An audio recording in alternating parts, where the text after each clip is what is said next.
Now at 9, a now social media post sparks controversy, prompting a former city commissioner to resign and end his re-election bid. Plus, a local fire crew is answering the call with time for one of their own, as a family races an emotional fight for their newborn son. And local authors turn pages for a purpose, raising funds for families staying at the Ronald McDonald House, one book at a time. The 4 states' most watched news starts now. A Coffeyville city commissioner has stepped down following community backlash to a social media post. This is KOAM News at 9. I'm Anthony Saviello. In the now deleted post, former Commissioner Don Edwards detailed an encounter he allegedly had with children at the City Aquatic Center. In response, community members accused Edwards of making sexually harassing comments about young women. Along with his resignation, Edwards says he's no longer seeking re-election. In his resignation letter to the commission, Edwards apologized, saying, quote, "The comment in question has caused a lot of upset in our community and is a distraction from the many positive things happening at the city of Coffeyville." In a statement, the Coffeyville mayor says the statements made by Edwards do not reflect the beliefs, values, or standards of the city of Coffeyville. She says the city commission, quote, "strives to create an environment that is respectful, inclusive, and safe for the residents, especially our children," end quote. At a meeting earlier this week, commissioners appointed former Commissioner Pam Jones to fill the position. Let's go ahead and check in with Chief Meteorologist Doug Hetty for a first look at our weather. Well, it definitely turned out to be a decent Friday for us today. Even though we had some scattered showers out there during the morning hours, most of this rain is pushing off toward the east. You can see this kind of counterclockwise spin right across central and eastern parts of Missouri, and that is the upper level low that has given us rain over the past couple days. But mainly pushing out of here, I think the rest of tonight is fairly quiet, and Saturday should be the drier of the 2 days. But still, here's Saturday morning, scattered thunderstorms, Kansas, Oklahoma, into northwestern Arkansas, but kind of fall apart as we go through the day and kind of flare up again once we get into Saturday afternoon. However, better chance for thunderstorms. Some of these could be strong to low-grade severe getting in here late Saturday night and into Sunday morning. So we're going to be talking more about this all coming up here in just a bit. All right, Doug, see you soon. Well, if you're looking for a family fun event, Vernon County has you covered. The 60th annual Bushwhacker Days just kicked off in Nevada, Missouri. The festival began today with a barbecue and Bushwhacker Days royalty coronation. It wraps up this Saturday with live music and carnival rides. Armbands are available for $30 at the gate. You can find all the fun and action at the Nevada Square. Well, Food Truck Friday makes its return to Central Park into a hub of flavor, fun, and community connection. Visitors lined up to sample food from more than a dozen trucks and vendors serving up everything from cheesecake milkshakes to street tacos and more. For local businesses, it was a chance to introduce their new food trailer to the Carthage crowd. And while the food was a draw, the fun didn't stop there. Families kicked back with beverages for all ages, and as the sun set, classic rock music filled the park. I think anytime you can come out to an area where there is a ton of different options, and not only is it a ton of options, it's a ton of options ran by people who are truly passionate about what they do.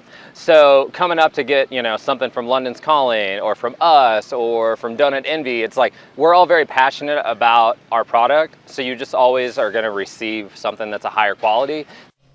Well, Food Truck Friday continues to be a beloved tradition, one that celebrates local flavor, small business, and summer in the heart of Carthage. The Webb City Fire Department served up a breakfast to help one of their own. Nathan Lipsy and his wife and their child, Dante, extremely prematurely at just 25 weeks on May 29th. Extremely premature babies, often called micro-preemies, face serious medical challenges. Dante must stay at the NICU until full term, which will be about 13 more weeks. The crew served this morning's breakfast to help with increasing medical bills and also help with travel for Nathan and his family as they make multiple trips to and from the hospital. Yeah, we're picking him and his family up to kind of help and hopefully, get the community out here to support what we believe in. So. The The breakfast included biscuits and gravy, sausage, and your choice of water, coffee, or juice. Well, the Ronald McDonald House Charities of the 4 states opened a new chapter on fundraising today in Joplin, thanks to some local authorities. As KOAM's Ty Parks shows us, the charity showed its appreciation for a good book. A group of local authors come to raise money for Ronald McDonald House. I started talking to local authors about how they would, if they would be interested in doing a fundraiser for Ronald McDonald House.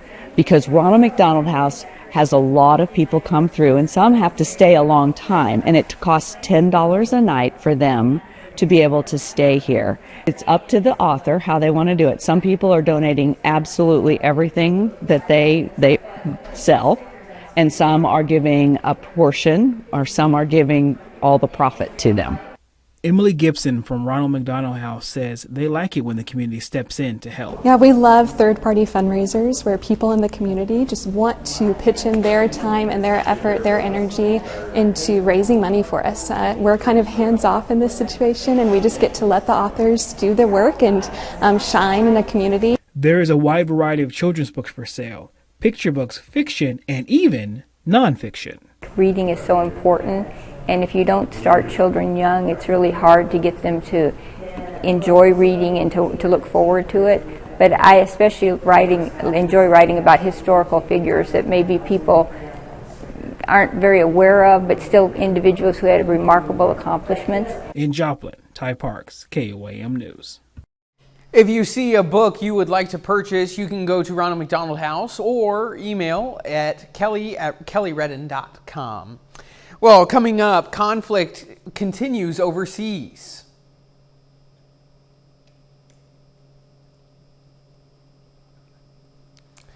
But up first, new data reveals younger caregivers may be putting their own health at risk, what experts say could help prevent a growing crisis. 6 starts now. The Gold Cup on Fox. A new analysis finds dementia caregivers are more likely to report risk factors that increase their own risk for dementia. Researchers at the University of Minnesota and the Alzheimer's Association say those risk factors include smoking, hypertension, poor sleep, diabetes, and obesity. Almost 60% of caregivers report at least one of the risk factors, and almost 25% multiple risk factors. Caregivers under the age of 45 are especially vulnerable, according to the study. New research from UCLA shows hospitalized patients with COVID-linked acute kidney injury are less likely to need dialysis and are more likely to survive after discharge if they were vaccinated. Acute kidney injury is common for COVID-19 patients, with rates topping almost 50%. The study finds unvaccinated patients with the syndrome had a 5-time higher risk of dying in the hospital. And there may be a link between exposure to synthetic compounds known as forever chemicals before birth and higher blood pressure during teenage years. The research out of Johns Hopkins Bloomberg School of Public Health finds the link is strongest for boys and black children.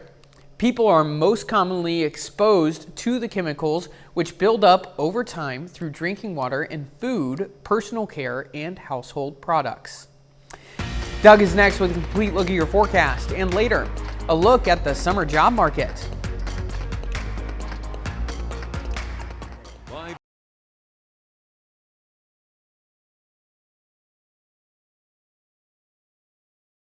Did get some additional rain, which we do not need. Scattered showers, a few thunderstorms out there, mainly during the morning hours. Most of this is pushing east.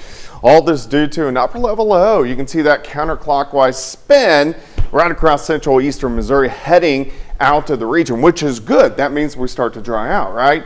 Well, of course, we got a couple little waves which are going to fill its place as we go into the weekend. Most of the rain, though, out of here, so pretty quiet as we go through tonight.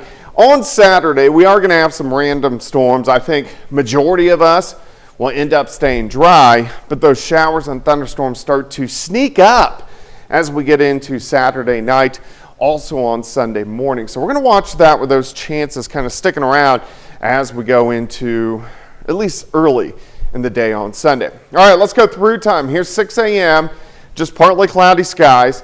Through the morning hours, could be a few isolated thunderstorms, mainly Kansas into Oklahoma. Everybody else mainly dry. We warm up, we get to about 85, 86 degrees, and then some hit-miss pop-up storms in our western counties once again as we get into the afternoon hours. Let's go into tomorrow night.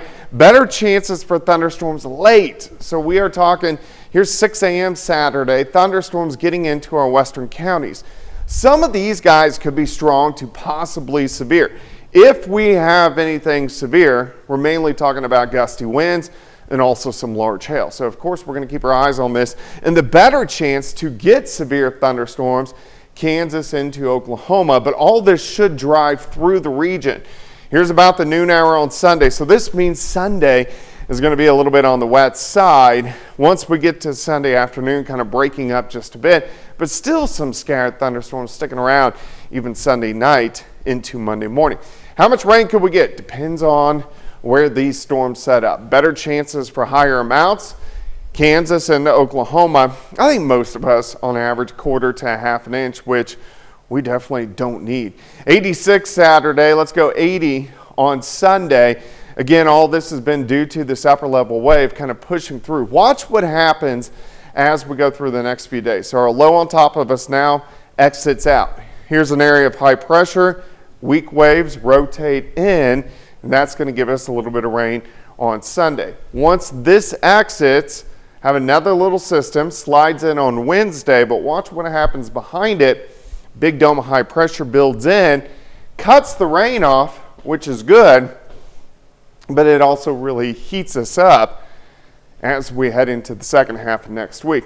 All right, on Monday, a few isolated thunderstorms. Tuesday, I think mainly dry, and then better chances for storms again by next Wednesday. 86 on your Saturday, 82 on Sunday, 87 on Monday, but look at the 90s moving in. Tuesday, really near 90 Wednesday, and then all the way through next weekend. Anthony? All right, Doug, thanks. Coming up, are you looking for a summer job? We are here at the beautiful Jersey Shore where they're in big-time summer hiring mode. I'm Jeff Flock with the Fox Business Network on Maury's Pier. Back in a moment with a full story on summer hires. Fund USA. We're here to help. We are the 4 States Amputee Network. The House has passed a recessions package that would look to claw back $9.4 billion from foreign aid, NPR, and PBS funding. President Donald Trump said voting for the bill would be a, quote, no-brainer. But a new Senate Democrats report said around 60% of radio and TV stations in states the president won would be gutted by the cuts. The bill now heads to the Senate. Nearly 1.2 million Anchor power banks have been recalled due to fire risk. The Consumer Product Safety Commission says there have been at least 19 reports of fires and explosions, with 2 reports of minor burns and 11 reports of property damage totaling more than $60,000. The company warns that consumers should contact their local waste management services for instructions on how to throw away the lithium-ion battery-powered banks. Users can also contact Anchor Innovations to get a free replacement product. The products were on the market from mid-2016 through 2022. And Barbie is stepping into AI. Mattel, the toy maker behind the popular brand, and others like Hot Wheels and Fisher-Price, is partnering with OpenAI to create new AI-powered toys and games. The company says the new products will create, quote, age-appropriate play experiences with an emphasis on innovation, privacy, and safety. Well, from the boardwalk to the beaches, teens across America are on the prowl for summer jobs, but are there enough jobs out there for them to fill? Fox business correspondent Jeff Flock is on the boardwalk in Wildwood, New Jersey with more. We're walking the boards here at the world-famous Maury's Piers in Wildwood, New Jersey. They hire more than 1,500 part-time workers in the summer, and these days, kind of hard to find teens to work at a summer job. I've got Denise Bexon, who's in charge of finding all those teens to work. You having trouble this summer? We put the numbers up.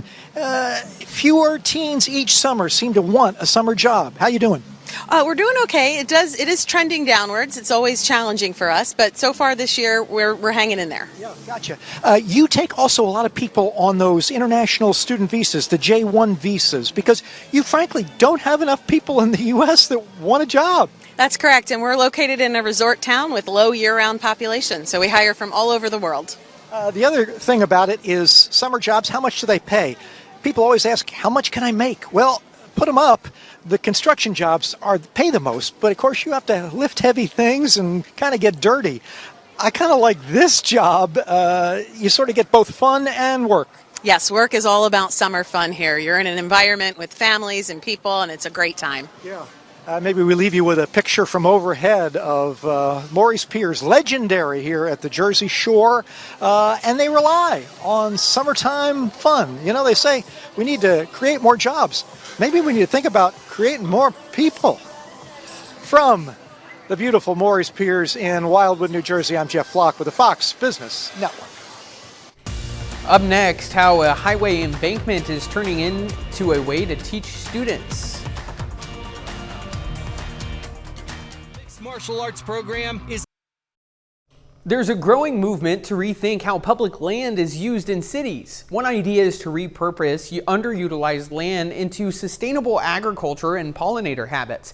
An example of that can be found on a strip near a Missouri interstate. Travis Cummings reports the area is being turned into a productive urban garden and educational lab for students. That's a good one. At any given time, Chocolate mint. you'll find young growers hard at work in St. Louis's Shaw neighborhood, just off Highway 44. What we asked was what will be the big crisis for the whole, for all people in 2050. It was almost unanimous it'll be food security. SLU professor Donald Stump first envisioned the greenhouse venture in 2011. You can see it pretty clearly from up here, this strip of green tucked between cars and concrete. Researchers say green spaces like these alongside highways can be lifelines for pollinators, city gardens, and even attacking hunger in our neighborhoods. This 3.7-acre greenway is now a living classroom for 4th through 6th graders. With MoDOT's help, they lease it for just $1 a year, saving the state maintenance costs. We save them about $500 a year because they don't have to cut it. We do it all. We do an entry garden, or we'll do a prairie on both sides here and different flowers. The space includes a terrace garden, pollinator habitat, and demonstration areas funded by $1 million in donations. Where we could let them return to native wildflowers, and then we could let the native bees come back. They would pollinate the fields, and we wouldn't be hauling these trailers around. What started as a patch of grass now grows kids, bees, and big ideas. 30 more minutes of news, weather, and sports coming your way. Coming up, Trump stays in control of the National Guard as protests continue. Legal whiplash in Los Angeles. An appeals court rules President Trump can keep control of the National Guard after his actions at one point were ruled illegal. I'm Jeff Paul in Los Angeles. I've got the details coming up. And Israel strikes Iran's nuclear sites and Tehran responds. The escalating tensions now have global implications. Insurance.com for all. You're watching the 4 states' most watched news. A late-night ruling from a federal appeals court reversed a decision that would have forced President Trump to return control of National Guard troops to California Governor Gavin Newsom. Fox News correspondent Jeff Paul has more from Los Angeles. National Guard troops in Los Angeles can stay under President Trump's control for now after a late-night ruling from a federal appeals court. The stay was granted just hours after a lower court had ruled Trump's actions were illegal and ordered the administration to return control of the National Guard to Governor Gavin Newsom, a ruling Newsom celebrated before the appeal. Today's order makes clear that he is not above or beyond constitutional constraints. We're gratified. He is not a monarch. He is not a king. and he should stop acting like one. There will now be a hearing on Tuesday, and the National Guard will likely remain in Los Angeles until then. 700 Marines are also expected to join the response today. Trump thanked the appeals court on social media, saying in part, "If I didn't send the military into Los Angeles, that city would be burning to the ground right now. We saved LA. Thank you for the decision." Solidarity protests also continue in cities across the country. Hundreds of No Kings protests are planned for tomorrow, coinciding with the president's military parade celebrating the Army's 250th anniversary. The Department of Homeland Security says they are prepared. We are assessing this weekend's threat levels, not just here, but in cities across the country, and pre-deploying assets. So we're using every tool that we have in our toolbox so that we can prevent any kind of violence from being perpetuated. Meanwhile, Los Angeles Mayor Karen Bass says a curfew could remain in place for parts of the city for at least a few more days. In Los Angeles, Jeff Paul, Fox News. Well, the Salvadorian national from Maryland who was mistakenly deported from the U.S. earlier this year appeared in federal court Friday. Kilmar Abrego Garcia pleaded not guilty to human trafficking charges. The allegations stem from a 2022 traffic stop in Tennessee when Abrego Garcia was driving a vehicle with 9 Hispanic male passengers inside. Prosecutors allege that Abrego Garcia was involved in an international smuggling ring, transferring undocumented people on more than 100 trips in several states. Abrego Garcia is not charged with any violence-related crimes. His attorneys pushing for his release from detention question the severity of the allegations in their court filings.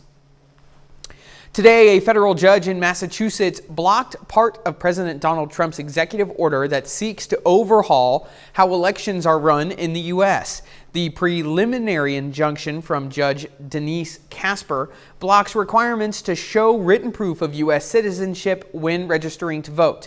The judge also blocked Trump's efforts to prohibit states from counting mail-in ballots that arrive after Election Day. The mail-in ballot ruling applies only in states that filed the lawsuit. Opponents of the executive order say requiring documented proof of citizenship should deter people from registering. The Middle East and the United States are on high alert after Israel launched a wide-scale attack on Iran last night, taking out nuclear facilities and top military officers. The U.S. says it was not involved in the strikes, but Iran has threatened to retaliate. Fox's Rebecca Castor has the latest from Washington. Israeli Air Force jets taking off to intercept at least 100 Iranian drones Friday. Retaliation from Tehran for last night's airstrikes. We will not let the world's most dangerous regime get the world's most dangerous weapons. In the dark of night, Israel launched a wave of strikes on Iran, targeting its nuclear program and military sites. Israel says at least 3 of Iran's top military commanders were killed, and its largest uranium enrichment site was damaged. When enemies vow to destroy you, believe them. When enemies build weapons of mass death, stop them. In Washington, President Donald Trump says he was aware Israel was going to attack, although he was advocating for a diplomatic solution, with the U.S. holding several rounds of talks with Iranian officials. On Truth Social, Trump wrote, "I gave Iran chance after chance to make a deal. I told them in the strongest of words to just do it, no matter how hard they tried, no matter how close they got. They just couldn't get it done." It was quite clear that Iran was playing for time and was defiantly opposing any real resolution to this growing crisis. Israel says more attacks are to come. It closed its embassies around the world, and Israeli officials are urging citizens to not display Jewish symbols in public. President Trump met with his National Security Council this morning and is expected to speak to Israeli Prime Minister Benjamin Netanyahu today as well. In Washington, Rebecca Castor, Fox News. Doug is next with a complete look at the forecast and later how drones are being used as first responders. Using drones to give first responders a bird's eye view of a crisis. I'm Rebecca Castor in Washington with a look at the future of emergency response. Their camera footage of downtown Joplin sits atop the Cornell Arts and Entertainment Complex, home of Connect-A-Culture and Spiva Center for the Arts.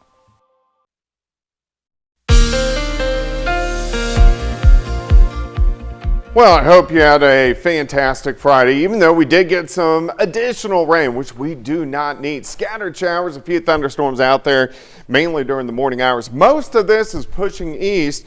All this due to an upper level low. You can see that counterclockwise spin right across central eastern Missouri heading out to the region, which is good. That means we start to dry out, right? Well, of course, we got a couple little waves which are going to fill its place as we go into the weekend. Most of the rain, though, out of here, so pretty quiet as we go through tonight. On Saturday, we are going to have some random storms. I think majority of us will end up staying dry, but those showers and thunderstorms start to sneak up as we get into Saturday night, also on Sunday morning. So we're going to watch that with those chances kind of sticking around as we go into at least early in the day on Sunday. All right, let's go through time. Here's 6 a.m., just partly cloudy skies. Through the morning hours, could be a few isolated thunderstorms, mainly Kansas into Oklahoma. Everybody else mainly dry. We warm up, we get to about 85, 86 degrees, and then some hit-miss pop-up storms in our western counties once again as we get into the afternoon hours. Let's go into tomorrow night. Better chances for thunderstorms late. So we are talking, here's 6 a.m. Saturday, thunderstorms getting into our western counties. Some of these guys could be strong to possibly severe. If we have anything severe, we're mainly talking about gusty winds and also some large hail. So of course we're going to keep our eyes on this. And the better chance to get severe thunderstorms, Kansas into Oklahoma, but all this should drive through the region. Here's about the noon hour on Sunday. So this means Sunday is going to be a little bit on the wet side. Once we get to Sunday afternoon, kind of breaking up just a bit, but still some scattered thunderstorms sticking around even Sunday night into Monday morning. How much rain could we get? Depends on where these storms set up. Better chances for higher amounts. Kansas and Oklahoma, I think most of us on average quarter to a half an inch, which we definitely don't need. 86 Saturday, let's go 80 on Sunday. Again, all this has been due to this upper level wave kind of pushing through. Watch what happens as we go through the next few days. So our low on top of us now exits out. Here's an area of high pressure. Weak waves rotate in, and that's going to give us a little bit of rain on Sunday. Once this exits, have another little system, slides in on Wednesday, but watch what happens behind it. Big dome of high pressure builds in, cuts the rain off, which is good, but it also really heats us up as we head into the second half of next week. All right, on Monday, a few isolated thunderstorms. Tuesday, I think mainly dry, and then better chances for storms again by next Wednesday. 86 on your Saturday, 82 on Sunday, 87 on Monday, but look at the 90s moving in. Tuesday, really near 90 Wednesday, and then all the way through next weekend. Anthony? All right, Doug, thanks. Don't forget, you can be the first to know about the day's weather with the Skywatch weather app. Get severe weather updates sent straight to your iPhone, free of charge. It's available on the Apple App Store or the Google Play Store, the KOAM Skywatch weather app. Well, hurricane forecasters won't have a valuable tool for this hurricane season. For nearly 5 years, the National Oceanic and Atmospheric Administration has been able to send a fleet of drone vessels into severe weather to gather information. These small boats came from Sail Drone, a California-based company, and are able to record harrowing videos during major storms.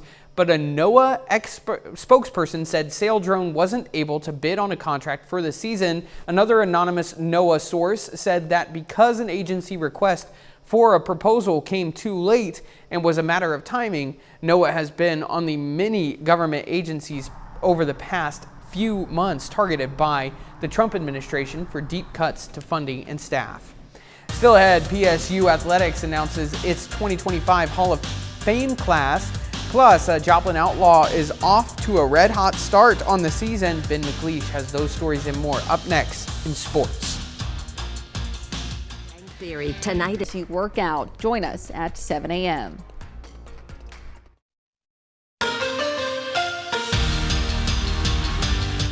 Earlier this week, Pitt State Athletics announced its 2025 Hall of Fame class. The class includes 8 new members featuring 6 former players, 1 coach, and an entire team. Congratulations to Gretchen Clark Love and Leah Shireman Smith, former women's track and field stars, Zach Dickey, Shane Tafoya, and Phil Skeffens from the football program, Lizzie Geronimus, women's basketball player, Dennis Franconi, PSU football coach, and the 1994 Gorilla softball team. All members will be formally inducted the weekend of November 1st. After getting rained out yesterday, the Joplin Outlaws were supposed to have a doubleheader against Fort Smith tonight. But the Outlaws just can't catch a break with the weather. Tonight's games were also postponed. Weather permitting, Joplin will be back at Joe Becker Stadium tomorrow to start a 2-game series against the 14-1 Sherman Shadowcats. But rain or shine, one Outlaws player is putting up impressive numbers this season. Merkel Turner is batting a league-leading .435 on the year with a .490 on base percentage. He also leads the league with 9 stolen bases. Turner's doing it all for the Outlaws this season, including flashing his glove in center field. Turner is certainly on the Mid-America Player of the Year watch list. In the major leagues, the Royals and Cardinals have matchups tonight, with both teams looking to snap losing streaks. And it's not looking good for the Royals in this one as we go live. They trailed the A's 6-4 in the 9th. This would be their 4th loss in a row if they can't pull off the comeback. And it's kind of the same story for the Cardinals. They trail 3-1 in the final inning. Cards will look for a miracle to snap their 5-game losing streak. And in the NBA Finals, the Thunder have, in the midst of a crucial matchup with the Indiana Pacers, down 2-1 in the series, they trail by 7 points heading into the 4th quarter. So they're going to need a late game push to salvage the series. Well, I think a lot of people are surprised. I've watched a lot of sports guys on TV who kind of had the Thunder going into this. Are you surprised at all by what you've been seeing in the finals? Well, you know, I am surprised, but I shouldn't be because it's exactly what we've been seeing from the Pacers this whole playoff run. They've just been the grittiest team in it, the team that will never give up, that always comes back. But now the Thunder are in the spot that the Pacers are usually in, where they're down in the 4th quarter. They need to make a push. I was talking to you earlier, only one team in NBA history has come down 3-1 in the finals. This game is crucial. They're going to need to get some magic out of the sleeves. I don't know what they're going to do, but it's a really important game they need to win. For sure. We'll see if they can do it. We'll be right back.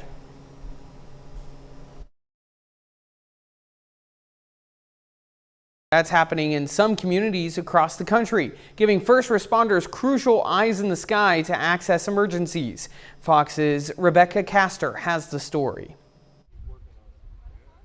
When a fertility clinic was bombed in Palm Springs last month, the police department launched a drone to get eyes on the scene within minutes. Having eyes on at least provides you that awareness, like there's definitely been an explosion here. There's definitely significant damage. It's part of Palm Springs PD's drone responder program. Law enforcement using drones isn't new, but using radar developed by Matrix Space allows Palm Springs to cover more territory, 37 square miles, without the need for human spotters. The drone comes out and goes to the call for service that we need it to, and then the drone comes back, lands, recharges, and is available to go right back out in the field on the next call. We are the first in the world to offer this technology that creates what I like to call a scalable radar sensor. It is a system that goes across the city. With California gearing up to host the Olympics in 2028, these drones will play a major role. The drones can spot threats with the right AI technology that we would never be able to see. That might be the one threat that was going to injure or kill hundreds of thousands of people. But when dozens of drones were spotted flying over New Jersey last year, the public wasn't having it. Had New Jersey had something like this, they could have seen where that was coming from and tracked it. Turns out those New Jersey drones were legal, but Palm Springs PD says it's why transparency is key to having community support for their drone responder program. They really need to understand what the drones are being used for, that we're not just cruising around the skies, peeking on you, your birthday suit, that we are being responsible. And bringing high-flying help to emergencies. In Washington, Rebecca Castor, Fox News. Dead or alive, locals are expressing how they feel about their fathers. I'm Lonnie Walton in Joplin. I'll have that story coming up.